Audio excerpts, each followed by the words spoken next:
నమస్కారం. నమస్కారం పంతులు గారు, కూర్చోండి. అర్జెంటుగా రమ్మన్నారు, ఏమిటమ్మా విశేషం? ఏం లేదు పంతులు గారు, వరలక్ష్మి వ్రతం కదా, ఏ టైంలో చేస్తే బాగుంటుందో అడుగుదామని పిలిపించాను. తప్పకుండానమ్మా, ఇప్పుడే చెప్తాను.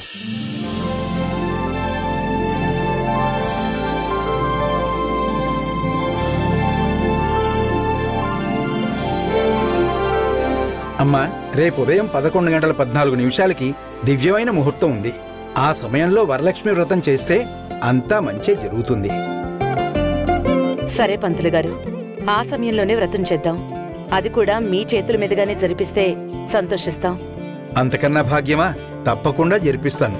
రేపు ఉదయం వస్తానమ్మా, వెళ్ళొస్తానమ్మా. నమస్కారం. మంచిది.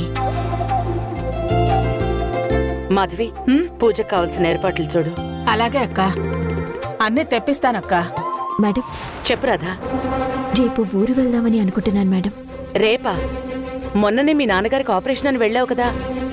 అలా వెళ్ళి ఇలా వచ్చేసాను కదా మేడం. పైగా రేపు వరలక్ష్మి వ్రతం, అమ్మతో కలిసి వ్రతం చేసుకుంటాను మేడం.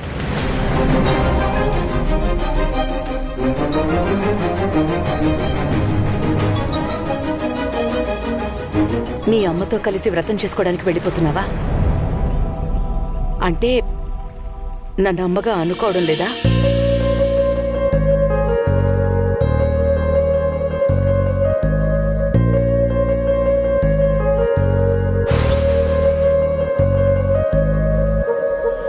అలా ఏం లేదు మేడం.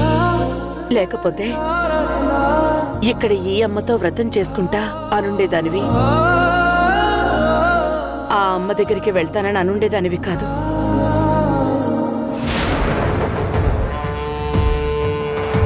దేవుడా, కూతురు కూతురు అని మరీ ఎక్కువ కనెక్ట్ అయిపోతుంది అమ్మ. ఇలా అయితే రాధని పంపించడం చాలా కష్టమైపోతుంది. ఇప్పుడు పంతులు గారిని పిలిచి వ్రతానికి ముహూర్తం అడిగే ఏర్పాట్లు చూస్తుంటే నువ్వు మాత్రం మీ అమ్మ దగ్గరికి వెళ్ళిపోతాను అంటున్నావు కదా. కూతురు కూతురు అని నేను అనుకోవడమే గాని అమ్మ అని నువ్వు అనుకోవడం లేదు.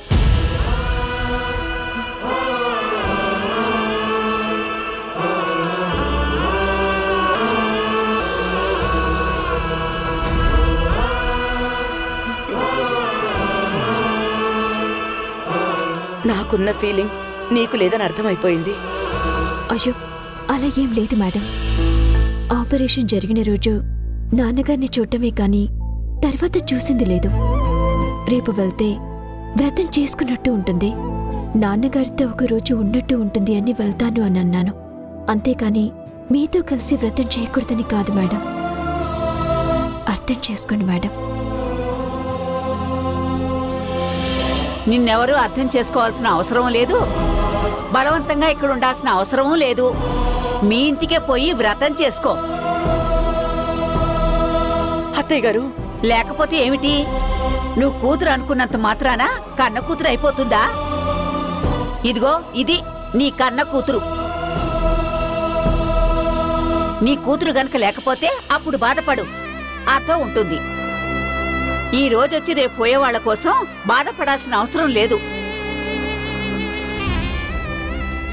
అందరూ ఈ రోజొచ్చి రేపు పోయేవాళ్ళమే అత్తయ్య గారు. ఏ బంధమైనా అంతే, ఏదో ఒక రోజు ఏదో ఒక రూపంలో వెళ్ళిపోవాల్సిందే. కాకపోతే అది మిగిల్చిన అనుబంధం ఎన్నాళ్ళనేది ముఖ్యం.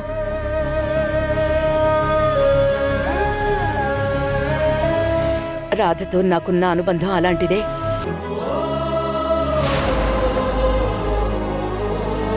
గాయత్రి నా పక్కనుండాలని ఎంతలా కోరుకుంటానో, రాధ కూడా నా పక్కనే ఉండాలని అంతే కోరుకుంటా.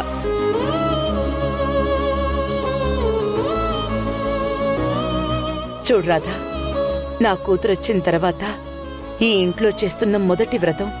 రేపు నువ్వు కూడా ఇక్కడ ఉండాల్సిందే. కావాలంటే మీ అమ్మా నాన్నల్ని కూడా ఇక్కడికే పిలిపించు, అందరం కలిసి ఇక్కడే వ్రతం చేసుకుందాం.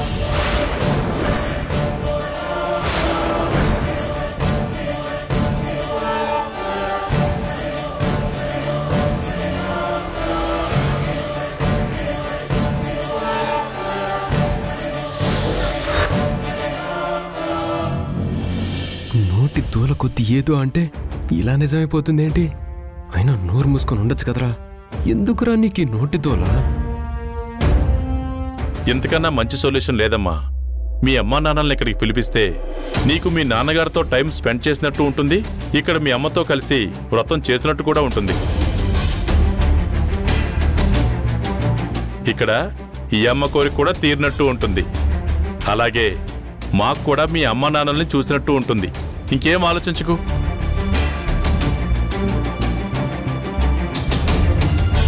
ఇప్పుడే మీ అమ్మా నాన్నలకి ఫోన్ చేసి వెంటనే బయలుదేరమ్మని చెప్పు.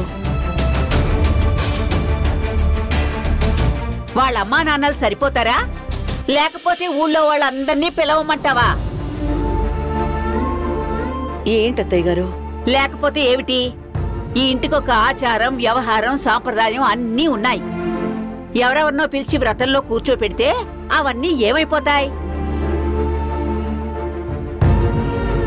ఈ రోజు పూజలో కూర్చోపెడతారు, రేపు పెత్తనం ఇస్తారు. ఎక్కడుండాల్సిన వాళ్ళు అక్కడ ఉంటేనే మంచిది. అత్తయ్యగారు చెప్పేది కూడా నిజమే అక్క. ఎంత అనుకున్నా సొంత వాళ్ళు సొంత వాళ్లే, పారాయి వాళ్ళు పారాయి వాళ్లే. ఆ ఇంటి వాళ్ళు ఎప్పటికీ ఈ ఇంటి వాళ్ళు అవ్వరు. బామ్మగారు మాధవి మేడం చెప్పింది కూడా నిజమే మేడం. మేము ఊరు వెళ్తాం. కుదరదు. నువ్విక్కడే ఉంటున్నావు, మీ అమ్మా నాన్నల్ని ఇక్కడికే పిలిపిస్తున్నావు. అందరూ కలిసి ఇక్కడే వ్రతం చేసుకుంటున్నావు.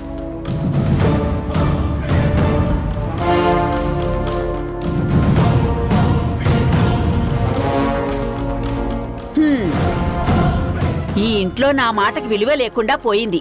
ఇంకెందుకు నా పెద్దరికం? మీ పెద్దరికానికి ఎక్కడా భంగం కలిగించట్లేదు అత్తయ్య. అంతా మీరు చెప్పినట్టే చేస్తున్నాం. మీరనుకున్నట్టుగా పరాయి వాళ్ళెవరినీ పూజలో కూర్చోబెట్టడం లేదు.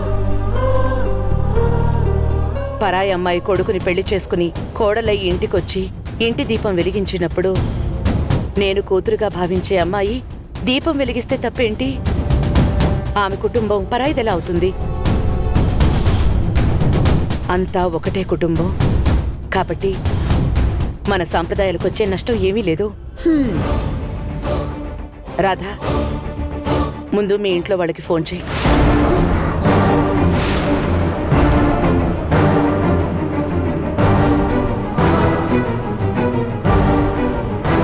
అటు చూస్తావేంటమ్మా? భర్త దగ్గర నుంచి పర్మిషన్ ఏమన్నా కావాలా? ఏమయ్యా, నీ పర్మిషన్ కావాలంట. నీకేం అభ్యంతరం లేదు కదా? అయ్యో, నాకేం అభ్యంతరం ఉంటుంది సార్.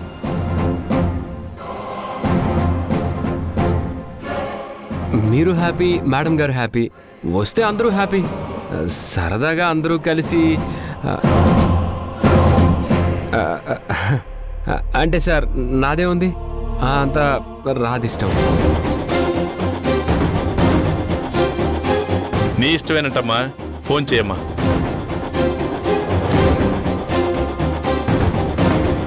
ఈ రాధకి మరీ ఎక్కువ ఇంపార్టెన్స్ ఇచ్చేస్తున్నారు మాధవి. ఇలాంటి పరిస్థితి వస్తుందని అస్సలు ఊహించలేదు. ఇదే ఉంది, నీ చేతకానితనానికి ఇంకో దారుణమైన పరిస్థితులు వస్తాయి. ఏం మాట్లాడినా తిప్పి తిప్పి నా దగ్గరికే వస్తుంది. నోరు మూసుకున్నట్టు మంచిది.